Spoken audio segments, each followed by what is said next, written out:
నిజంగా దునియాలో ఏడలేని చిత్ర విచిత్రాలన్నీ బీహార్ రాష్ట్రంలోనే జరుగుతాయోళ్ళ. నిజం చెప్తున్నా, బీహార్ అంటేనే ఒక బ్రాండ్ అనుకోవాలి. అక్కడి జనాల తెలివికి వాళ్ళ హుషారుతనానికి చక్కెరచ్చి కింద పడిపోతారు. అట్లుంటుంది మరి బీహార్ అంటే. ఇప్పుడు మళ్ళెందుకు వాళ్ళ గురించి చెప్తున్నా అంటారా? పారి కొందరు జాతిరత్నాలు ఏం చేసిరో చూద్దురట గాని. నిజం చెప్తున్నా, చిత్ర విచిత్రాలన్నీ బీహార్ రాష్ట్రంలోనే జరుగుతాయి కావచ్చులా. ఫస్ట్ ఇది చూడుర్రి, కానొస్తుంది స్టేట్ బ్యాంక్ ఏటీఎం కదా, కానీ మంచిగా చూడుర్రి, లోపల కటింగ్ చేస్తుర్రు. అంటే ఏటీఎం సెంటర్లా కటింగ్ షాప్ నడుతుందన్నట్టు. బీహార్ అంతే మరి.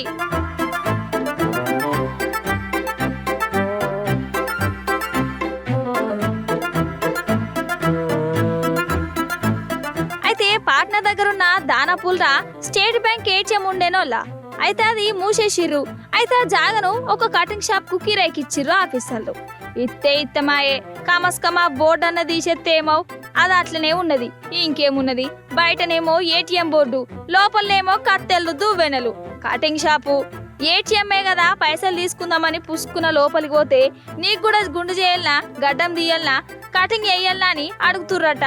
ఓష్ని పైసలు తీద్దామనత్తే గుండు కొరిగిచ్చే పని పెట్టుకున్నారేందిరా నాయనా అని అల్లకు పోయినోళ్ళు పరిశానిగా.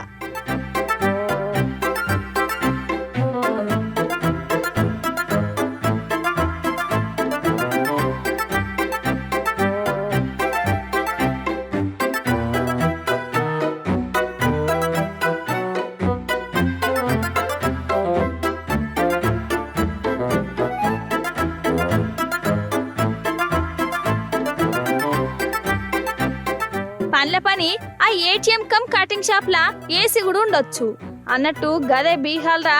ఇంకో కళాఖండం గురించి కూడా చెప్పాలి. ఎవరన్నా ఫోన్లను ఇండ్ల ప్లగ్లకు ఛార్జింగ్ పెట్టుకుంటారు కదా, కానీ బీహార్ వాళ్ళు అందరి లెక్క ఎందుకు చేస్తారు? వాళ్ళు చూడురి ఏడ ఛార్జింగ్ పెట్టుకుంటుర్రో చూసిర్రా. డైరెక్ట్ ట్రాన్స్ఫార్మర్ల కాడికి పోయి ఫోన్లను ఛార్జింగ్ చేసుకుంటుర్రు. ఎందుకంటే జల్దిన ఛార్జింగ్ అవుతుందట, బిల్లు కూడా రాదట. నిజంగా గొప్పోలు కదా. ఎంతైనా బీహార్ అంటే బిగనర్స్ కు గానే కదల్లా. ఇడ ఏదైనా సాధ్యమే అవుతుంది. గిసొంటి పని మంతులు ఉండంగా ఇక ఏఐలతోని పనేమున్నది? ఏఐ చార్జీపీటీలకు కూడా రాని ఆలోచనలు బీహార్ వాళ్ళకి వస్తాయి. లోకమంతా ఏఐ టెక్నాలజీ గుడ్లెల్ల పెట్టేటట్టు చేస్తే ఏఐకే చక్కెర వచ్చేటట్టు చేస్తారు బీహార్ వాళ్ళు. గిట్లనే అంటుర్రోల్లా ఇక్కడి పని మంతులను చూసి.